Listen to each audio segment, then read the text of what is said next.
Hi friends, welcome back to my channel. நீங்கள் பார்த்துட்ருக்கிறது DD vlogs. கல்வியே துணை. எப்போவும் நமக்கு கல்வி தான் துணை. ஏன் அப்படி சொல்கிறேன் அப்படின்னு பார்த்தீங்கன்னா, நம்ம லைஃப்பில் வந்துட்டு எப்படி நம்ம ஒரு சாப்பிட்றோம், தூங்குகிறோம், மற்ற வேலையெல்லாம் செய்கிறோம் அப்படிங்கிற மாதிரி ஸ்டடீஸே வந்து ஒரு நம்ம லைஃப்பில் ஒரு பார்ட்டாக வந்து நம்ம இன்க்ளூட் பண்ணிக்கணும்.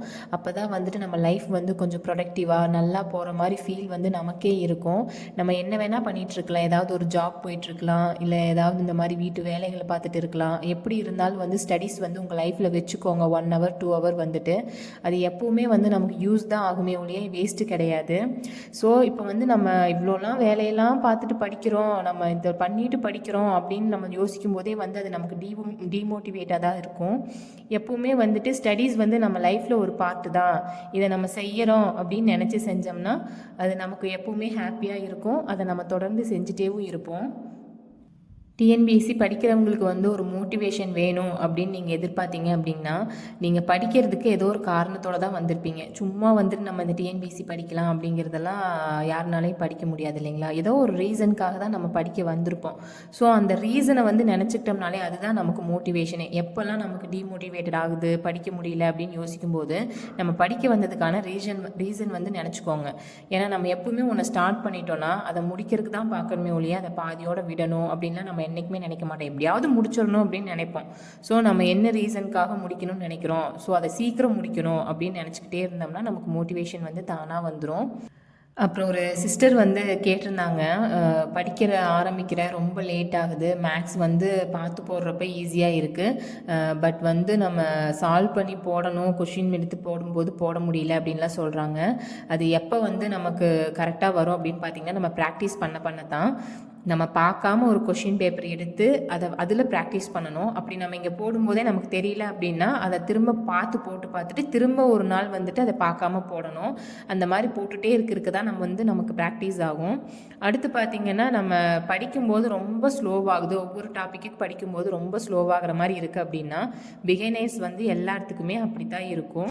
இப்போ நானே படிக்கிறேன்னா புக் வைஸாக தான் வந்துட்டு எல்லாம் இப்போ கம்ப்ளீட் பண்ணி முடிக்க போகிறேன். பட் புக் வைஸாக படிக்கிறேன், ஒரு ஸ்டாண்டர்ட் எடுக்கிறேன் அப்படின்னாலே 6th 7th 8th ஈஸியாக இருக்கும். But 9th 10th 11th 12th போனோம்னா ஒரு லெசன் முடிக்கிறதுக்கே வந்து ஒரு நாளே பத்தாது. அந்த மாதிரி தான் இருக்கும்.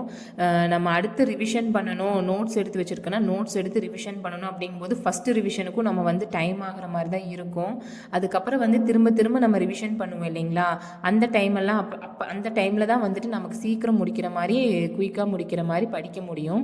அதை வந்து போக போக தான் நமக்கு குறையும். அது நம்ம படிக்க சரியாயிடும். அப்புறம் வந்து ஒரு சிஸ்டர் கேட்டிருந்தாங்க, வீட்டு வேலையெல்லாம் எப்படி மேனேஜ் பண்ணிட்டு படிக்கிறீங்க? நிறைய எல்லா ஒர்க்கும் பண்ணிட்டு வந்து படிக்க உட்காந்தா வந்துட்டு அதுவே டயர்டாக இருக்குது, படிக்க தோணலை அப்படின்னு சொல்கிறீங்க. கண்டிப்பாக உண்மை தான். ஆனால் வந்துட்டு படிக்க முடியாது. நம்ம ஃபிசிக்கலாகவும் மென்டலாகவும் டயர்டாக இருப்போம். நீங்கள் வந்து ஒரு எது வந்து உங்களுக்கு முக்கியமாக ஹாப்பி தருதுன்னு நினச்சி பாருங்கள். நீங்கள் ஒர்க் பண்ணும்போது உங்களுக்கு ஹாப்பியாக இருக்கா, இல்லை படிக்கும்போது ஹாப்பியாக இருக்கா அப்படின்னு நீங்கள் ஃபீல் பண்ணிங்கன்னா, அந்த படிக்கிறப்ப வந்து ஜாலியாக இருக்குது அப்படின்னா அந்த வேலையை செய்யும்போது கண்டிப்பாக நமக்கு அந்த டயர்ட் தெரியாது. ஸோ அந்த முடிஞ்ச அளவுக்கு வந்து அந்த கொஞ்ச நேரம் வந்து நம்ம டயர்ட் இல்லாமல் படிக்கிறத வந்து யூஸ் பண்ணிவிட்டு அப்படியே படிச்சுக்கலாம். மோஸ்ட்லி வந்து ஆடியோ வீடியோவாக கேட்டுகிட்டே இருந்தீங்கன்னா அது வந்து நமக்கு யூஸ் ஆகும். ஒர்க் பண்ணும்போதே கேளுங்க, வீடியோவாக வந்து ஒர்க் பண்ணும்போது கேளுங்க. அந்த கேட்டதை வந்து திரும்ப படிக்கணும் அப்படின்னு புக் எடுத்து படிக்கணும் அப்படின்னு சொல்லிட்டு அந்த மாதிரி யோசித்து வந்து உட்காந்து படித்து பாருங்கள், உங்களுக்கு வந்து யூஸ்ஃபுல்லாக இருக்கான்னு. நான் எப்படி வந்து வீட்டு வேலையெல்லாம் பார்த்துட்டு பேபி பார்த்துட்டு படிக்கிறேன் அப்படின்னு பார்த்தீங்கன்னா, என்னோடய ஒர்க்கெல்லாம் வந்து முடிஞ்ச அளவுக்கு நான் மினிமைஸ் பண்ணிக்குவேன். ரொம்ப வந்து கஷ்டமாக கொண்டு போய்க்க மாட்டேன்.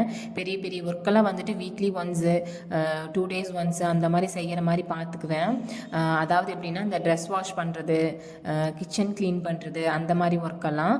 மற்றபடி ரெகுலர் ஒர்க்கு நமக்கு என்ன இருக்கும், கூட்டுறது, பாத்திரம் கழுவுறது, குக் பண்ணுறது, அந்த மாதிரி ஒர்க்கு நமக்கு டெய்லி இருக்கிறதா. அதை அப்படியே நம்ம ஆஸ் யூஷுவல் டக்குன்னு செஞ்சுட்டு நமக்கு தகுந்த மாதிரி என்ன டைமில் முடிக்கலாம் அப்படிங்கிற மாதிரி நமக்கு தெரியும். அப்படி முடிச்சுட்டு செஞ்சுக்கலாம். அடுத்து பார்த்திங்கன்னா, என்னோடய பையன் வந்துட்டு எப்போவுமே நான் கூட்டி க்ளீன் பண்ணி மார்னிங் எல்லாம் எடுத்து வச்சு முடிச்சதுக்கப்புறம் எந்திரிச்சோடனே டாய்ஸ் எல்லாம் வந்து கொட்டி வச்சுருவார். அவர் கொட்டினதுக்கப்புறம் பார்த்திங்கன்னா, நான் அதை வந்து அந்த டே ஃபுல்லாக நான் எடுக்கவும் மாட்டேன், க்ளீன் பண்ணவும் மாட்டேன். அந்த டாய்ஸ் அப்படியே தான் இருக்கும். என்ன பார்க்குறவங்க நினச்சிக்குவாங்க என்ன வீடு இப்படி இருக்குங்கிற மாதிரியே. பட் வந்து நான் அதை எடுத்து வச்சாலும் என் பையன் திரும்ப கொட்டத்தான் போகிறான். ஸோ அதெல்லாம் வந்துட்டு நான் அப்படியே விட்டுருவேன். அதுக்கப்புறம் நான் என்ன பண்ணுவேன்னா, அடுத்த நாள் மார்னிங் வந்து க்ளீன் பண்ணும்போது எல்லாத்தையும் எடுத்து அரேஞ்ச் பண்ணி வச்சுட்டு அதுக்கப்புறம் கூட்டி க்ளீன் பண்ணி வச்சுருவேன். இந்த மாதிரி தான் நம்ம ஒர்க்கை வந்து ரொம்ப பர்ஃபெக்டாக இருக்கணும்னு நினைக்காம ஓரளவுக்கு முடிஞ்ச அளவுக்கு மினிமைஸ் பண்ணிக்கணும்.